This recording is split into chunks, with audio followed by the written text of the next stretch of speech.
Welcome back for another edition of Finding Love. And we're always looking for new and innovative ways to kind of bring the conversation to you. Talk to our singles, talk to our married couples. And we got this episode from just living life. A couple of our friends came over who are recently dating, and they brought some games. So these games got the conversation started. We bringing those games to you.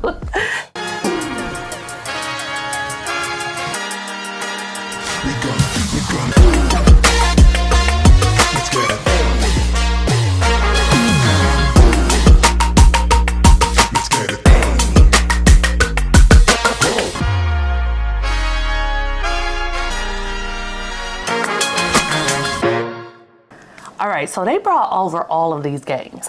One was like, it might have been called couples therapy, okay? Because it was serious. Another one was just like a conversation starter. And so we just started, me. I started just pulling cards and like asking in the group and let's see what everybody had to say. And as I was asking those questions, I was like, this is deep. Yeah. It was some questions that maybe we hadn't directly asked each other, but we only knew the answers to because we've been together for 10 years. They were already asking and getting the answers to those questions a few months in. I was like, where exactly is this relationship gonna go when you got all of that good information from the beginning? And it just made me think about, the importance of conversation. No, it absolutely was. But to give you a little bit of my perspective, I was just upstairs putting my baby girl down, thinking about to come down after a long day for a little wind down and a little conversation. I thought game night we were going to be playing some Uno, some spades. But I will say, it peeled back some additional layers, and that night I even grew a greater appreciation. And they're playing those games, sometimes just pulling a card, asking a question on an every other day basis just to get a deeper understanding of each other. And I thought that was fun, but it was definitely revealing and can definitely grow the bond even deeper and stronger. Absolutely. I found myself like deepening my understanding of why the question was even asked and taking a deep dive into what the answers were. And I thought it was very important at different stages of a relationship because the first stage, we just need to know what we need to know. Especially if you're around our age group, right? If you're in that, 30s, 40 age group, you need to be asking some questions. Yes. We can't just be hanging out no more. Okay, like, what are we doing? But the way you ask those questions and the way you perceive the answers that they give is just as important as just having a conversation itself. Some people want to go to dinner and be like, so, flavor of love? What's the girl? New York or something like that. She was like, I'm trying to get my eggs cracked. Oh, yeah. Like, I do. It's like a viral meme to this day. And it's so funny, but the first time I saw it, I was like, you got to say what you want. Yeah, you do. Closed mouths don't get fed around here, baby. But then I'm like, okay, what type of guy do you actually even want who can deal with that type of aggressiveness, right? Yeah. Like, and that lack of just femininity, right? Like, I want my eggs cracked, I want to be married, All of those things are very necessary in a conversation when you're getting to know somebody, but I think it can happen differently. And because of that, I was like, let's play a game. Let's play a game. Yeah. So I think that what I came out of that conversation with our friends it was like 3 levels of conversations. It was like the playful, like, give me a little glimpse as to what you're thinking about and what's at the forefront of your mind. Right. Then it was like the meaningful, like, do you want to get married type of questions, but asked in a different way. And then it was those hard-hitted ones. that were kind of like, everybody was like, okay, what we about to talk Are we about? putting this card back? You know, okay, I done read it now. We got to say it. And those really get to the nitty gritty of how this person was raised, how they have grown up, what is important to them, their values, and also what potential red flags will come out later on. So. But I will also say that I appreciate this because, like you said, going back to just dating, a lot of the time people dating, they have routine questions and they have routine answers. So shout out to your girl, New York, a little bit for being like kind of just like getting to it, because there's no, she had no representative in that question. But these definitely peel back some layers, whether it's light, whether it's heavy, that I think can be helpful when searching for, if you're looking for chemistry and compatibility, but also just tapping into yourself. You know, sometimes, you know, you never even contemplated some of that stuff, and it kind of brings things back up for you, and it helps you kind of maybe make sense of things or process things or kind of pay closer attention to what that memory is, or maybe what that quirk is you have. So, no, let's dive into it. You said one important thing, and I think it's the overarching thing of this entire thing. You said they're representative, right? She had no representative in that moment. And I think that asking questions slightly differently, it kind of breaks through that representative, because the representative is trying to say what they think you want to hear. Right? So they already got their preconceived answers about marriage, kids, 50-50 relationships, dining experiences, all the viral stuff. They got it, right? They know what people want to hear. They know what the type of person you are wants to hear. But asking those questions that kind of get in there, you know, like we're about to ask, you get to know what's actually on their mind. You going to school a little bit. You going to school. You getting a little history lesson. Big thing is, do you want to learn? All right, so you go ahead and kick it off. You just said, I was like, yes. Are you meeting their representative? Let's get past it. So, and I will also say, in most cases, playing games in marriage would not be a good thing. But for the sake of this episode, right now, we are playing games in marriage. But I'm gonna just peel back one layer for you. And we're gonna keep it playful. Let me tap into, give me the most memorable vacation that you've ever had as a child. As a child, probably was Universal Studios, right? I remember my Nana the most. So, and if you know my Nana, like... She's my favorite. She's not holding nothing back. You know, she's super cool and loving, but she gonna tell you how it is and what it is. And I remember that moment, her just enjoying life, enjoying us in a like unadulterated, no Nana, just granny. She probably wouldn't let me call her granny back then. It was just one of those moments of like pure joy. Pure joy. And if you know Nana, sometimes she come off a little hard. So if Nana was smiling and joking, but she's always pleasant. She loves your boy, and I love her.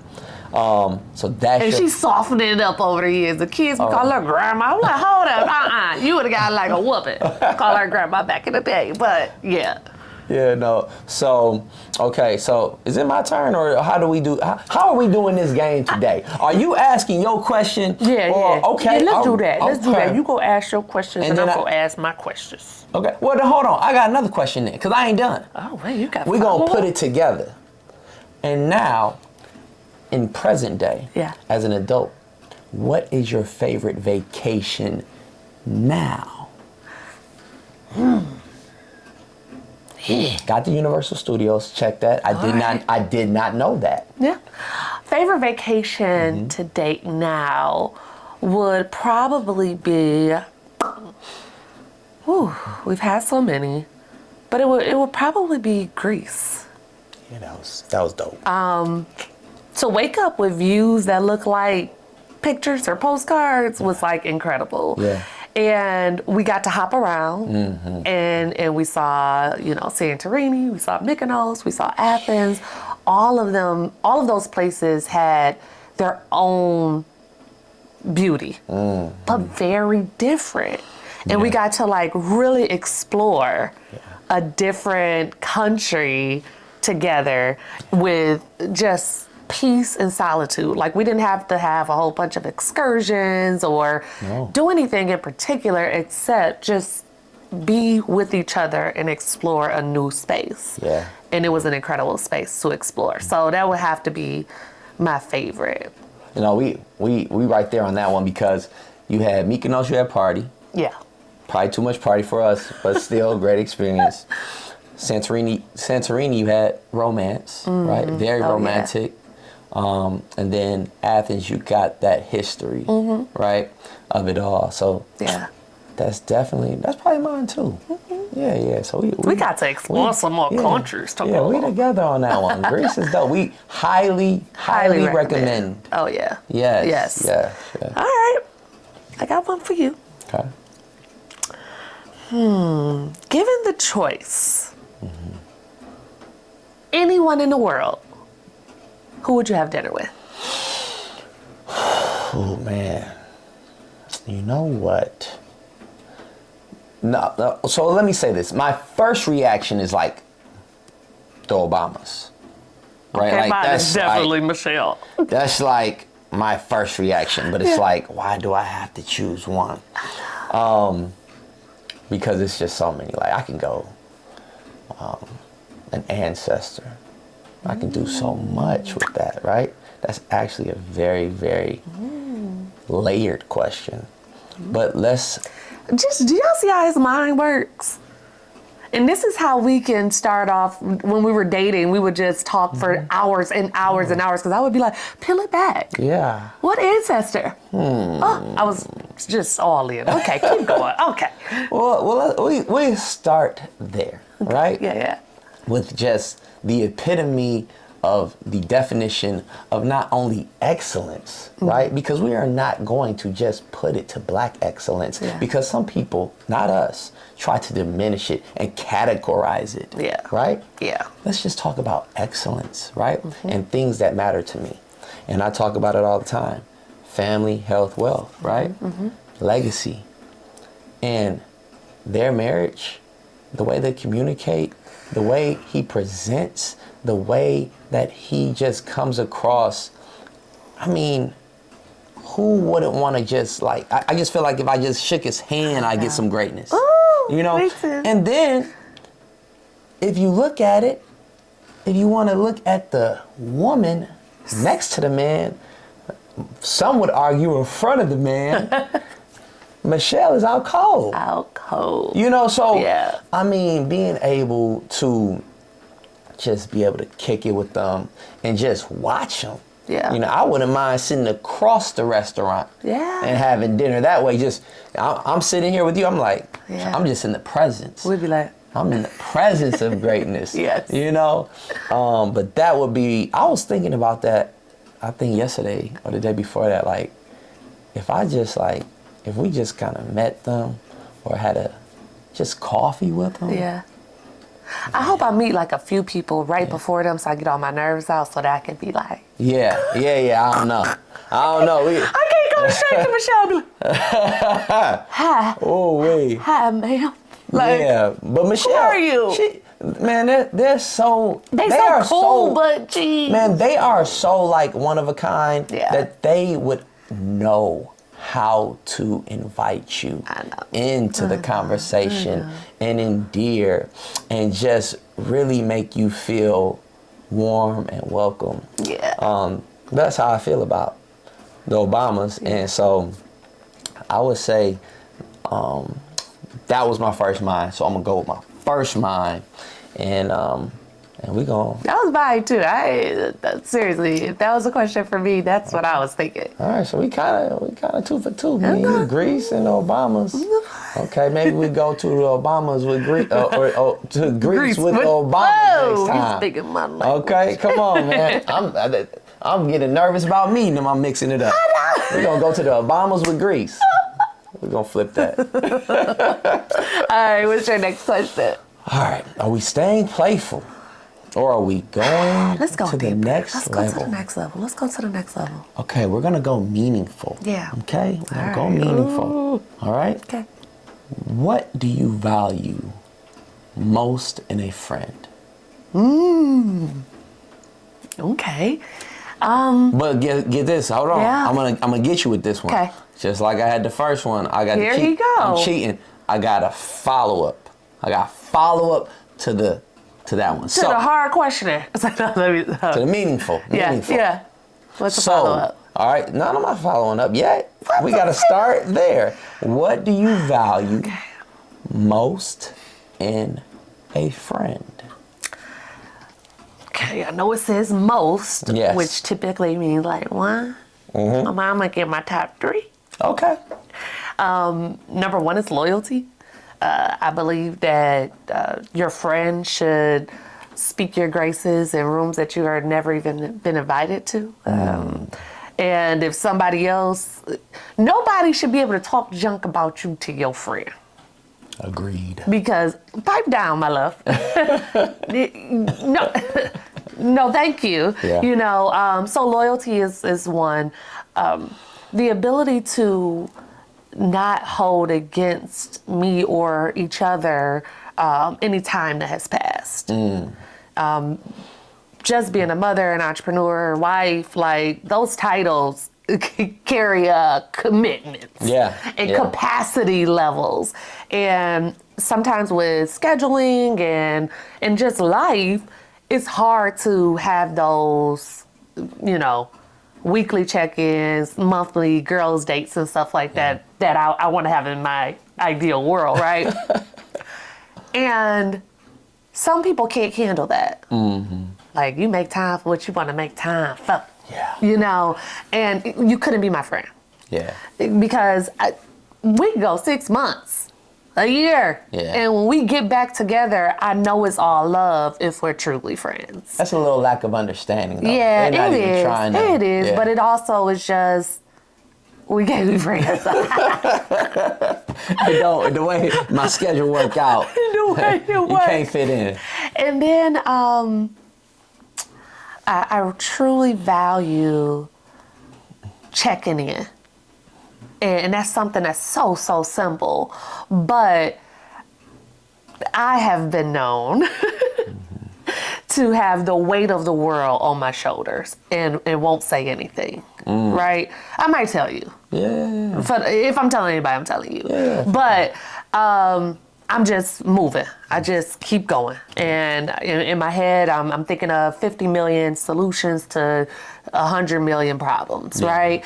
And somebody, and it makes me think of Mel, my friend that passed away, she would not allow me to say everything's all good. She'd be like, girl, I done came over here, your house a mess, you got a side ponytail, the kids running around in their drawers. What you mean everything all good? I don't know. Okay, well, actually, I'm a little tired, you know. And it wasn't until she passed that I realized how impactful that was. You know, if she would come over and just get to washing some dishes. And of course, this is when my kids are little. I wash dishes, my house clean now. But when they was babies, it is what it is. And she would just come over and just start washing some dishes. Yeah. You know, and I want to be that to others, right? I want to take the burden off of any of my friends, and it's not always reciprocated. So my true friends check in on me, don't allow me to say it's all good. And if it's a prayer, if it's coming to wash some dishes, if it's whatever it is, that is something that I truly, truly value in friends. Yeah, no, my wife said something cool the other day. I don't know if it was cool, but it was absolutely on point. We don't have any more space for like weird relationships or weird stuff. And she didn't have to go any further than that. So, no more weird stuff, like uncomfortable. No, we gonna roll with who we roll with. Yeah. All right. Yeah. So, loyalty was like kind of like the title on that. For sure. All right. So, the thing you most value in your friends is loyalty, and the subgroups under it. If you had to have your friends describe the type of friend you are, what do you think? You supposed to get asking me about photo What do camera. you say? Friends you are to them. I think that fun and light. Yeah. I'm gonna keep it light. We ain't, you know what I'm saying? Like, I don't care what's going on in any of our lives. When we get together, we're gonna laugh and we're gonna enjoy ourselves. Even if it's some unleashing in there, you know, you might have to get something off your chest. But even in my response to you, it is going to be, God got this. Yeah. Now let's have a drink of wine or something. You know, like whatever. I'm sorry, God. Put those together. I'm sorry. But, you know, I think that you don't ever, you're not going to leave me heavy. You're not going to leave me with a bag of burdens. Or you're going to laugh. You're going to have fun. So. Yeah. And I will say this is another piece to it, is that I will say. That was good. But I'm loyal to a fault. You break up with a boyfriend that I was friends with originally, and I don't know if I know him no more. Okay, so that's another piece. So what I'm asking for, I am definitely that. You will not talk about what? Yeah. We fight. What? What's happening? What you say about my girl? Yeah. So, Yeah. But I'm sorry, baby. No. I didn't mean to cut you off. I just had to say that because I'm like, my top thing that I look for is absolutely what you're gonna get from me. 100%, but that's why I have to be the other piece, because sometimes they say there's one side and there's another side and truth's in the middle. Yeah. But see, now I'm that third piece. Okay. Now I can watch what kind of friends you are, Yeah. and you absolutely are fun. I'm your friend too, but also who you are to your friends, even after a long day.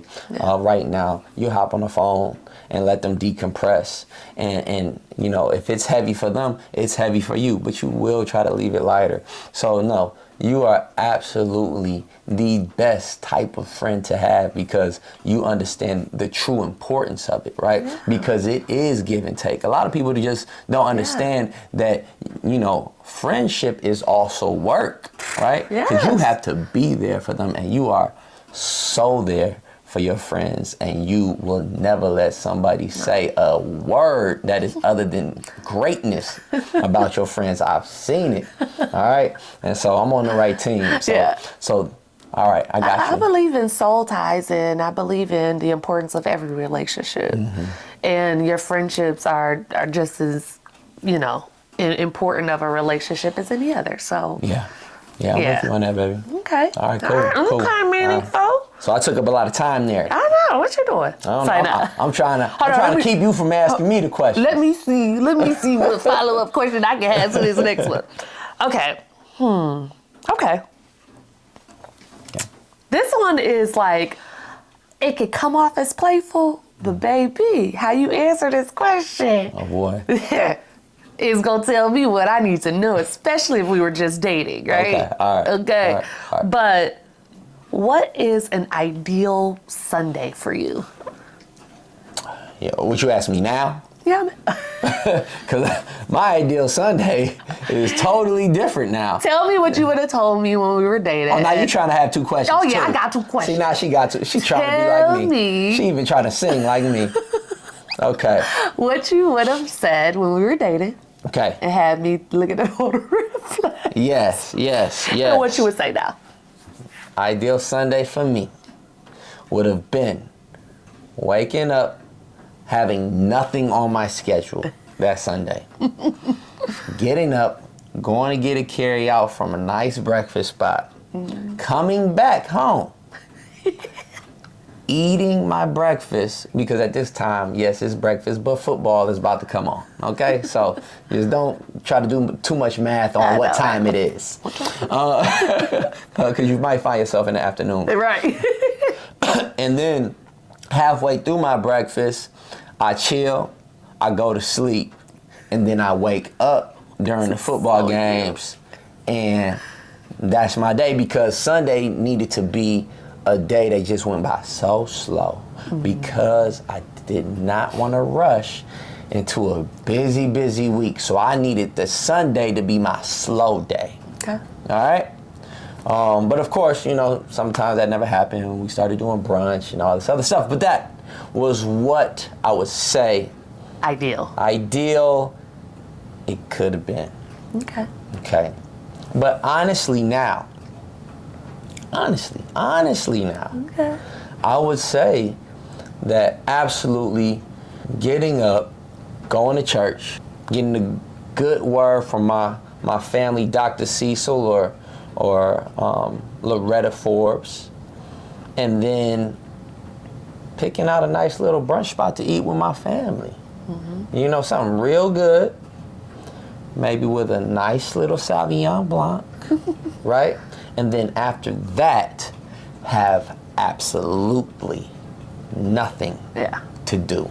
And maybe, you know, some friends come over after church, because that's what happens. We go to church with friends, and they kids come over, and they run around, and we just have a family fun day, slow day, chill day. So chill has not really left, but getting that, getting fed. Yeah. For sure. I would have never seen that in my ideal Sunday prior to you. Yeah. But, you know, I'm getting better. I'm getting better with time. My week ain't right. I'm getting better with time. Get the word. No, it feels better. Everything feels better. Yes. Okay. So that, I would say, So singles, if they talk about just chilling, sleeping, all of this, and you like, okay, you may have to throw in a little bit of, do you believe in God? Do you have a place of worship type of, would you go to church with me on Sunday conversation? That's good. But also, are you open to it? Yeah. Because if you just started throwing them questions at me back in the day, I don't know what my answer would be. Yeah. But I was absolutely open to it, and I understood that there was an importance in, you know, spiritual growth, and having a spiritual appetite, and having it fed, and having that part of your equation, part of the fullness of you, right? Yeah. So I did understand that, but if you just started throwing at me, why you not going to church? Are you going to church? So no, and you know I didn't do that. But you know you would have never though. But that question would have put something in my back pocket. Like, okay, I need to. Let me check back on that. Let's make sure that we circle back, you know, per my last email. Yes. So okay. I like that. That's definitely my ideal Sunday. My ideal Sunday is, I'm in the Word every day, so it's not even about the Word. It's about the environment.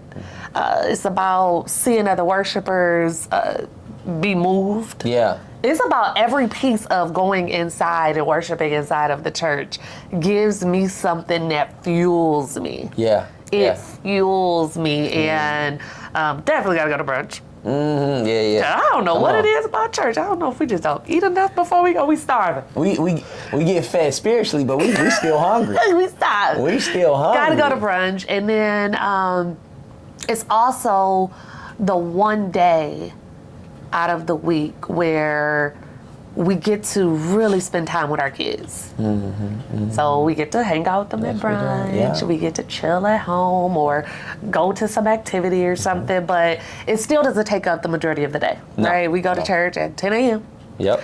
We done by noon at the latest. Yep. You know, we're back home by 3 o'clock at like the absolute latest. Yes. To just hang out as a family, and that family day is very important to me. No, absolutely. Yeah. I used to do taxes on family day.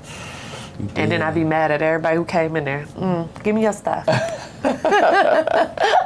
No longer do I do that. Okay. Hey, baby. Yeah, come on. There we go. I think we gotta go hard-hitting. Hard-hitting? All right, let's get to it then. So we went playful, right? Mm-hmm. We went meaningful. Yes. We're gonna go a little more in depth, what some people would say hard hitting. Yeah. All right, and I'm gonna keep it broad just so you can paint your own picture. Okay.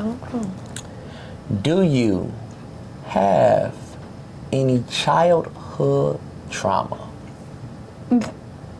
Yes. Okay. Where we go from here?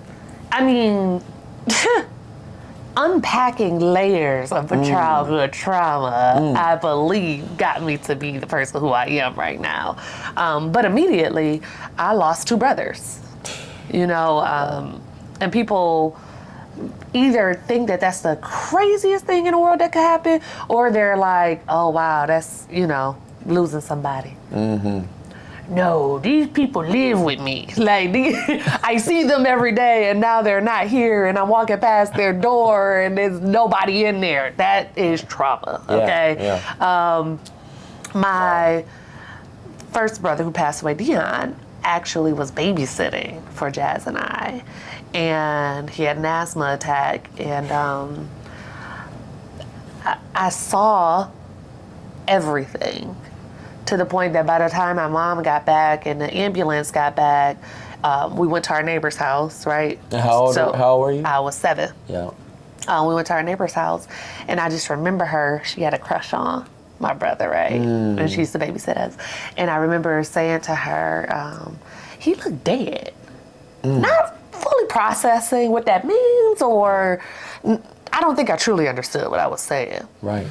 But he absolutely looked like he was not breathing. I remember her saying, don't say that. Like, in the way she said it, it scared me that I even said what I knew to be partially true, right?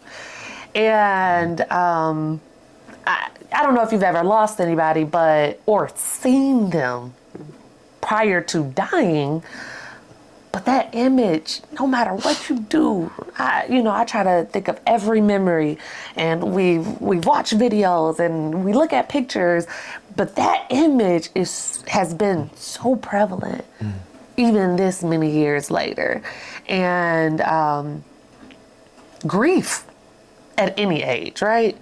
You 72, you lose your mother, it's like, she been here for 72 years. Like, dude, you had your mother for 72 years. Yeah. Chill, bro. Right. But grief it's unimaginable because you have no clue how you're going to act. No matter how many people have died. I had no clue how I would react to my second brother dying. Right. And it was completely different from when my first brother died. Yeah. And of course, my age and experiences and life happen, but you do not know what it's going to do to you, what it's going to do to your mind, your spirit, your belief system.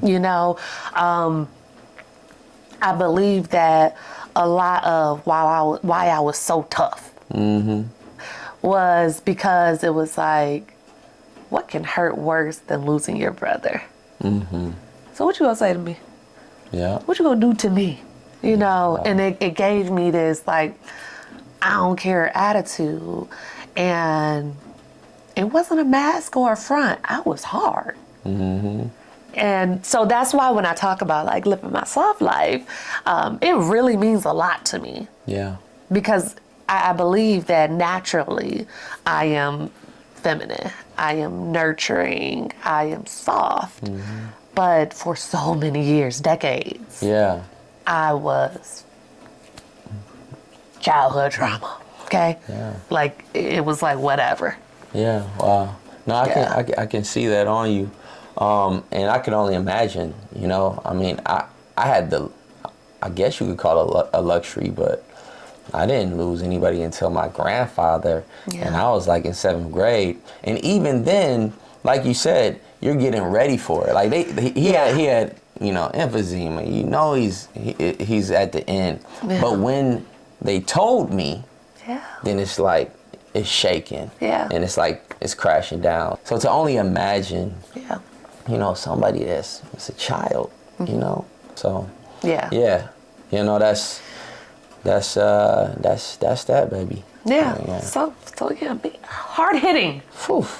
Get to the nitty gritty because people about to cry around here. But I think it's so important to unleash those things. Yeah.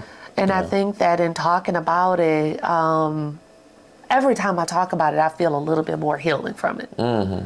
Because I can see how far I've come. Yeah. So I can have so much gratitude about everything that God has been doing throughout my life since then.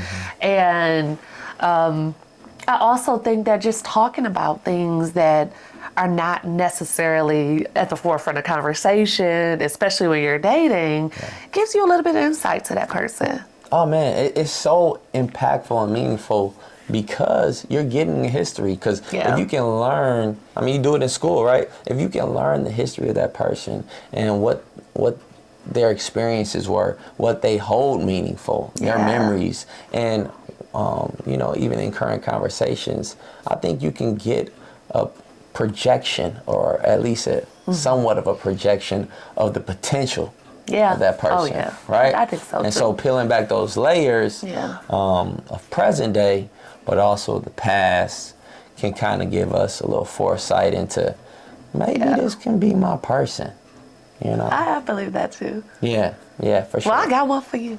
Oh, I thought we was done. We not. Let me check. Oh, we not done. No, we're not done. Okay. All right. Cool. So we going hard hitting. Okay. What we got? If you could give advice to the worst version of yourself,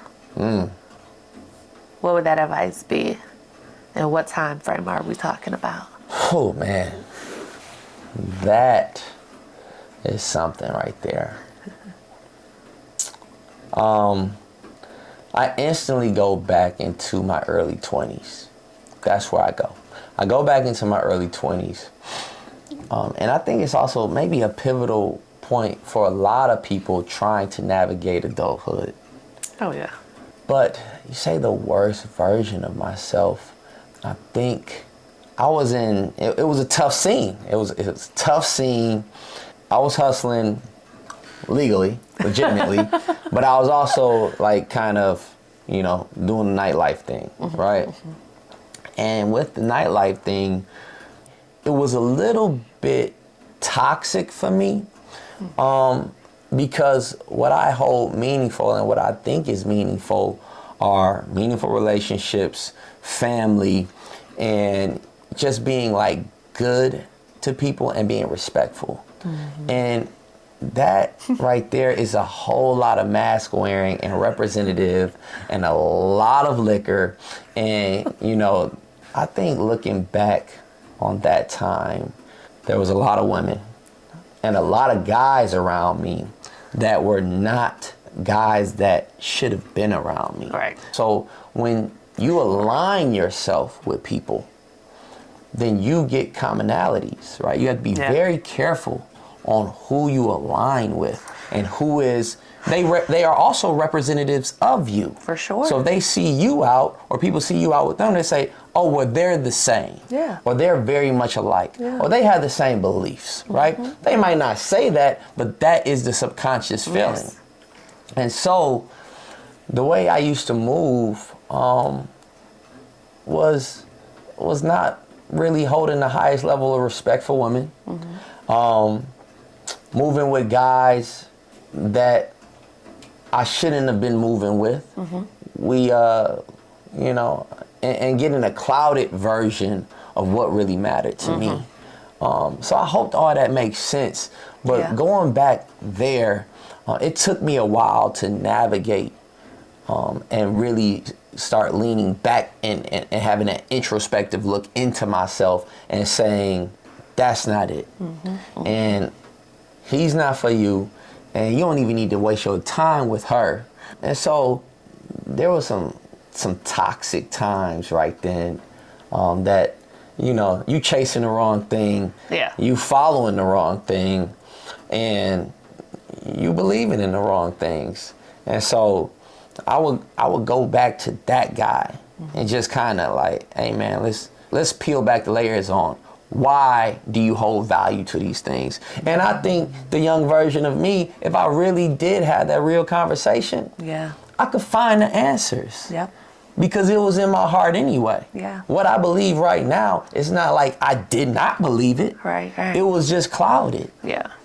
See, I didn't even know what you got me. That's good. Yeah. Because, I think I mentioned this on another podcast episode that we did, but asking the question can lead that person to find their own answers. Yeah. Knowing the right questions, Yeah. So I think that's really good that you would say to your young self. Yeah. Just let me ask you a few questions. Yeah. That's good. That's really good. Yeah. All right. You still got me thinking. I know. I'm still diving into it. So no, that's what I snatched myself up a couple times thinking about that. What did you do? the mama in you. The mama in me is like, who raised you? Yes. And it's good. I think that reflecting individually is great. But to reflect as a collective or together in the learning process of dating and in marriage, it's invaluable. Yeah. So it's not about it's not so much about asking the questions as to creating the environment for the answers to come out without the representative. Yeah. So I think that asking the questions in a way like we just did, where it wasn't like, tell me what's messed up about you.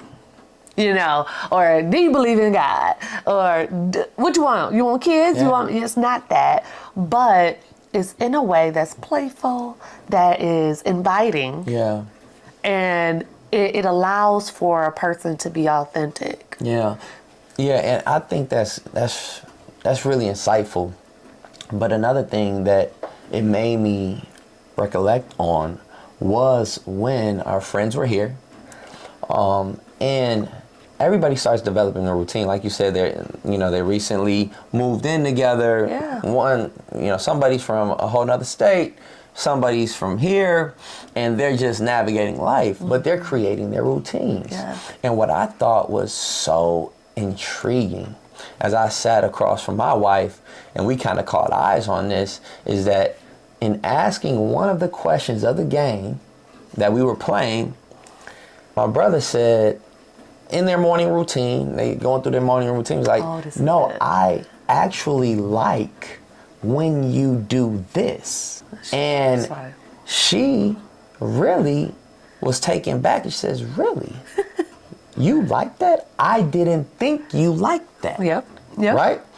And I think it was a moment where they just said, oh, okay, cool. But also I think maybe they just had another level of the conversation. It was like, okay, well, no, after you go and do this part of your day, after I'm still tired, no, I want to do that with you. Yeah. Right? And it wasn't not necessarily even sexual. It was just another part of routine of the day. Yes. But what this allowed to do early on in their relationship was continue to learn each other and find out that, no, we both like this. Yeah. And we were getting away from it because there was a miscommunication. So, this playing games in marriage episode was actually sparked and inspired by two single people, which we never stopped. We still learning. Yeah, for sure. And we were like, wow, what if we did some of that stuff, right? Yeah. We here, almost 8 years married and 10 years together, baby. But I think that kind of would have put some more things on our heart and on our head. For sure. That might have stopped us from bumping our head. Exactly. And some arguments that happened, right? Yeah. That was really good. I'm glad you brought that up too, because what was probably a moment in time, and maybe she even got that from just a little bit of body language. Yeah. And because they are so new in their relationship, she just put that in her back pocket. Yeah. Oh, he don't like that. Yeah. But who was gonna say, oh, right now in this moment you don't like this? Nobody. And it kind of is not the time. But to revisit it Yeah. and to see that they had a mutual appreciation of a similar routine that if the next day they implement it will probably bring some new joy. Yeah. It's like, wow. Yeah. That is the importance of communicating. Oh, man. It is not just about making sure you get your point across, right? Yeah. Or it's not about listening to understand. It's about just getting to know each other, grow with each other, learn how they move, learn how they want you to move, and being able to please your partner in a way and understanding fully that they also want to please you. It's just, I can't think of a better word but joy. Yeah, for sure. So, I think we got a toast on that one. Got a toast, baby. All right. Good work. Good work today, baby. Home team. Home team. Here we go. All right. All right. All right. So, I'm going to toast. All right, come on. I'm going to toast to continuously learning, always being intrigued by the person that your spouse is and who they're growing to be. Always being aware of character.